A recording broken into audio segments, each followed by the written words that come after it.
আসসালামু আলাইকুম সবাইকে। আপনি যদি ইতালির ভিজিট ভিসা আবেদন করতে চান, তাহলে আজকের এই ভিডিওটি আপনার জন্য খুবই গুরুত্বপূর্ণ। আজকের এই ভিডিওতে আপনাদের সঙ্গে আলোচনা করব ভিসা আবেদনের জন্য প্রয়োজনীয় ডকুমেন্টস, ব্যাংক ব্যালেন্সের সঠিক হিসাব, ইনভাইটেশন লেটার ছাড়া কিভাবে আবেদন করবেন এবং কিভাবে আপনারা ভিসা আবেদনের জন্য অ্যাপয়েন্টমেন্ট বুক করবেন। এই সকল বিষয় নিয়ে ইনশাআল্লাহ আপনাদের সঙ্গে আলোচনা করার চেষ্টা করব। আজকের এই ভিডিওটি যদি আপনি শেষ পর্যন্ত দেখেন, তাহলে কোনো এজেন্সির সাহায্য ছাড়াই আপনি নিজে নিজে ইতালির ভিজিট ভিসার জন্য আবেদন করতে পারবেন। তো মূল আলোচনা শুরু করি। ইতালির ভিজিট ভিসার জন্য সবথেকে গুরুত্বপূর্ণ বিষয় হলো আপনার ডকুমেন্টসগুলো সঠিকভাবে রেডি করা। এবং এই ডকুমেন্টসগুলোর মধ্যে সর্বপ্রথম লাগবে আপনার একটি অরিজিনাল পাসপোর্ট, যার মেয়াদ অন্তত 6 মাস থাকতে হবে। এরপর আপনাকে ইতালিয়ান এম্বাসি বা ভিএফএস গ্লোবাল থেকে ভিসা অ্যাপ্লিকেশন ফর্ম ডাউনলোড করতে হবে এবং সেই অ্যাপ্লিকেশন ফর্মটি নিখুঁতভাবে পূরণ করতে হবে। আপনার 2 কপি পাসপোর্ট সাইজ ছবি প্রয়োজন হবে এবং সেই ছবির ব্যাকগ্রাউন্ড অবশ্যই সাদা থাকা লাগবে। আপনার পেশার প্রমাণ হিসাবে এনওসি বা ট্রেড লাইসেন্স লাগবে। আপনি যদি শিক্ষার্থী হয়ে থাকেন, তাহলে আপনার স্টুডেন্ট আইডি কার্ড অথবা চাকরিজীবী হলে স্যালারি সার্টিফিকেট লাগবে। এর বাইরে আপনার গত 6 মাসের ব্যাংক স্টেটমেন্ট প্রয়োজন হবে, যেখানে নিয়মিত লেনদেন থাকতে হবে। এবং এই ব্যাংক স্টেটমেন্টের সঙ্গে সঙ্গে অবশ্যই ব্যাংক সলভেন্সি প্রয়োজন হবে। এই দুইটা ডকুমেন্টসই ব্যাংকের সিল এবং স্বাক্ষর থাকা লাগবে। আপনার ইনকাম ট্যাক্স রিটার্ন বা টিআইএন সার্টিফিকেট থাকলে ভিসা হওয়ার সম্ভাবনা আরও বেশি বেড়ে যাবে। আপনার থাকা খাওয়ার জন্য হোটেল বুকিং এর কনফার্ম কপি লাগবে, যেটা ভিসা হওয়ার পরে ক্যান্সেল করলেও কোনো প্রবলেম হবে না। যাতায়াতের জন্য রিটার্ন এয়ার টিকিটের বুকিং কপি বা রিজার্ভেশন কপি লাগবে। আপনার পুরো ট্রিপের একটি বিস্তারিত day by day travel plan বা আইটিনারি লাগবে। যদি আপনার কোনো প্রপার্টি থাকে, তার দলিলপত্র যোগ করতে হবে। এটি আপনার দেশে ফেরার নিশ্চয়তা হিসেবে কাজ করবে। সব ডকুমেন্টস ফটোকপি করে একটি সুন্দর ফাইলে গুছিয়ে রাখবেন এবং এই সকল কাগজপত্রের 1 সেট অরিজিনাল এবং 2 সেট ফটোকপি ভিসা আবেদনের সময় আপনার সঙ্গে রাখতে হবে। মনে রাখবেন, ডকুমেন্টসের স্বচ্ছতায় আপনার ভিসা হওয়ার সম্ভাবনা অনেক বেশি বাড়িয়ে দিবে। ব্যাংক স্টেটমেন্ট এবং আর্থিক সচ্ছলতা নিয়ে এখন বিস্তারিত আলোচনা করি। ইতালিয়ান এম্বাসি মূলত দেখতে চাই আপনার কি ইউরোপে ঘুরে আসার মতো আর্থিক সক্ষমতা আছে কিনা।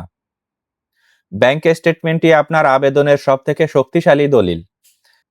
আপনার ব্যাংক অ্যাকাউন্টের গত 6 মাসের যে ট্রানজ্যাকশন হিস্টোরি আছে, তা আপনার মাসিক আয়ের সাথে সামঞ্জস্যপূর্ণ হতে হবে। হুট করে বড় অঙ্কের টাকা জমা দিবেন না, এতে এম্বাসি সন্দেহ করে যে আপনি টাকা ধার করছেন। অন্তত 3 থেকে 4 মাস আগে থেকে অ্যাকাউন্টে টাকা জমানো শুরু করবেন। কত টাকা লাগবে এটি নির্ভর করে ট্রিপের উপর, তবে অন্তত আপনার 5 থেকে 8 লক্ষ বাংলাদেশি টাকা ব্যালেন্সে থাকা খুবই ভালো। একটা কথা মনে রাখবেন, বেশি টাকা থাকলে ভিসা দিবে না, বরং আপনার আয়ের উৎস কি তা পরিষ্কার হতে হবে। স্যালারি অ্যাকাউন্টের স্টেটমেন্ট সব থেকে ভালো। যদি আপনি ব্যবসা করেন, তবে ব্যবসায়িক অ্যাকাউন্টের সাথে ব্যক্তিগত অ্যাকাউন্টের লিঙ্ক বা ট্রানজ্যাকশন দেখাতে পারেন। অ্যাপয়েন্টমেন্ট ও বায়োমেট্রিকের প্রক্রিয়া নিয়ে এখন আপনাদের সঙ্গে আলোচনা করি। আপনার সকল ডকুমেন্টস রেডি হওয়ার পর আপনাকে ভিএফএস গ্লোবালের ওয়েবসাইটে অ্যাপয়েন্টমেন্ট নিতে হবে।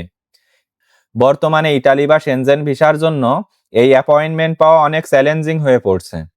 ভিএফএস এর ওয়েবসাইটে গিয়ে আপনার একটি অ্যাকাউন্ট তৈরি করতে হবে। প্রতিদিন সকালে ওয়েবসাইটটি চেক করবেন, কারণ তারা একটি নির্দিষ্ট সময়ে এই স্লট ওপেন করে। অ্যাপয়েন্টমেন্ট বুক করার সময় ভিসা ফি ও সার্ভিস ফি চার্জ অনলাইনে পে করতে হবে। অ্যাপয়েন্টমেন্টের দিন নির্দিষ্ট সময়ের 15 মিনিট আগে আপনাকে ভিএফএস সেন্টারে পৌঁছাতে হবে। সাথে সকল অরিজিনাল কাগজপত্র এবং ফটোকপি নিতে হবে। অনেক সময় তারা সরাসরি প্রশ্ন করতে পারে যে ইতালিতে ভ্রমণের আপনার উদ্দেশ্য কি। আত্মবিশ্বাসের সাথে সর্বদাই উত্তর দিবেন। কোনো এজেন্টকে পাসপোর্টের অরিজিনাল কপি দিবেন না। নিজে গিয়ে বায়োমেট্রিক দিয়ে আসাটাই সবথেকে নিরাপদ। ইতালির ক্ষেত্রে সরাসরি এম্বাসিতে যাওয়ার সুযোগ খুবই কম, তাই বিএফএস এর মাধ্যমে সম্পূর্ণ প্রসেসটি কমপ্লিট করতে হবে।